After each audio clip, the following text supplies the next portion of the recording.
Hello guys, welcome back to the Alchemy of a Storm. I am going to go over today how to install the TAOS launcher. So first we're going to open up our Google Drive, that's the Q drive. You go to your shared drives, the TAOS folder.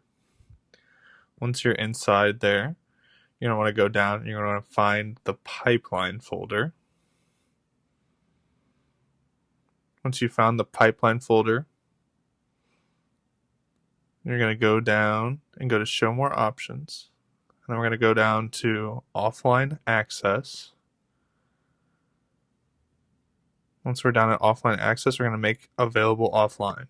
It's important to make this folder available offline so that when you're running your softwares, they're not constantly loading in the background. It'll save you from your Maya or Houdini's crashing in the future. So, very important step.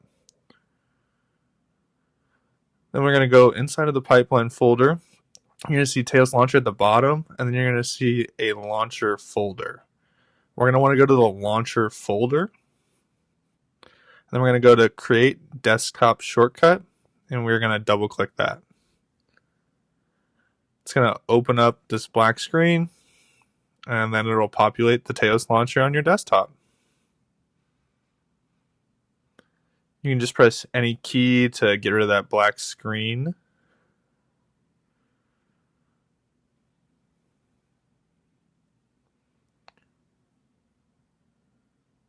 All right, now that we've done that, we're going to go back up to that TAOS folder.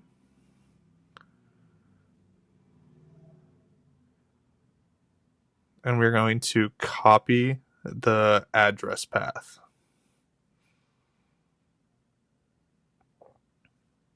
Once you've copied that, we're going to go over to the TAOS launcher, double click it, and open it up. Now that we have it opened up, we're going to take that path and we're going to paste it right there. Most people will have queued shared drive if you just did the basic, what Josh had explained in his videos. If you have a different path, then you would just paste it there. So then once we've pasted it there, then you'll just end up clicking that little lock button.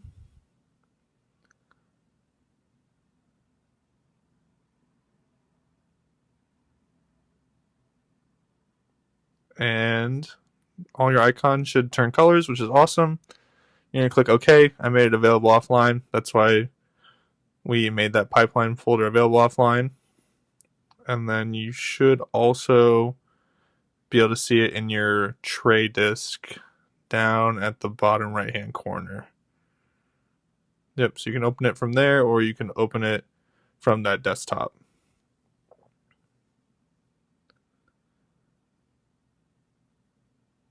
Now we can go into settings and we're going to want to turn on start with Windows in tray.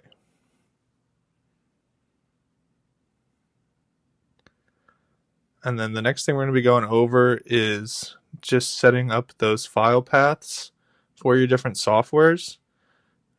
If you just installed your stuff in the default path, that's what's already in there.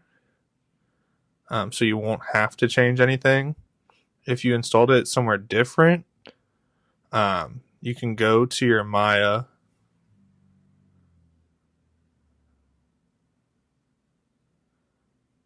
and you can left or right click on it and you can go to properties. Once you go to properties, you can see in the target, that's going to show you the file path of where your Maya is at. If it's in the default, like I said before, you don't really have to do anything. If it's something different, you would just highlight that and copy it, and you would unlock the file path, paste it there, and then relock it. But since mine's the default, then we're all set. And now it's time for us to launch our softwares.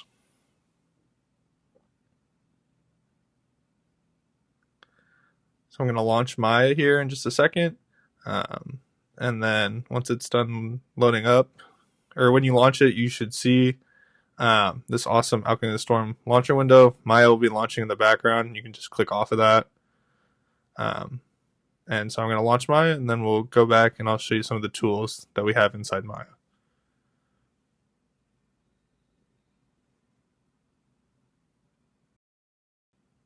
All right, now that we have Maya launched, you can go up and just go to Maya and open up a scene.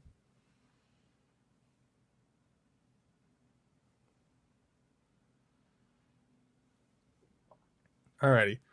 So for some people, they will see the TAOS tools. That's mostly if you're just doing animation. Otherwise, for everyone else, you'll just see this TAOS here at the end. That's kind of what we're going to be going over now. It's the TAOS importer.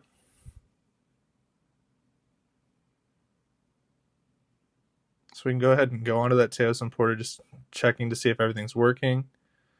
You should see cameras and assets. So we're going to click on cameras. It's going to pop up here in just a second. And then we can see all the different sequences that we have stuff in the drive for at the moment. So we have AOP and SRV. We're just going to open AOP. And we have the cameras for AOP 2 and 4. So we're going to open those up. And then you'll just click add. And then it'll add them to your scene. It's just as easy as that. If we want to add some of the assets into the environment, we can go ahead and close that TAOS camera loader. We can go back up to the TAOS launcher and we can go to assets. And it works the same way. You can pick the sequence. So we'll go with AOP again. And then you can pick the shots. So we're going to pick 2 and 4. And then we're going to add them into the scene. And then that's going to take a second to load. It's just loading in Lavina right now.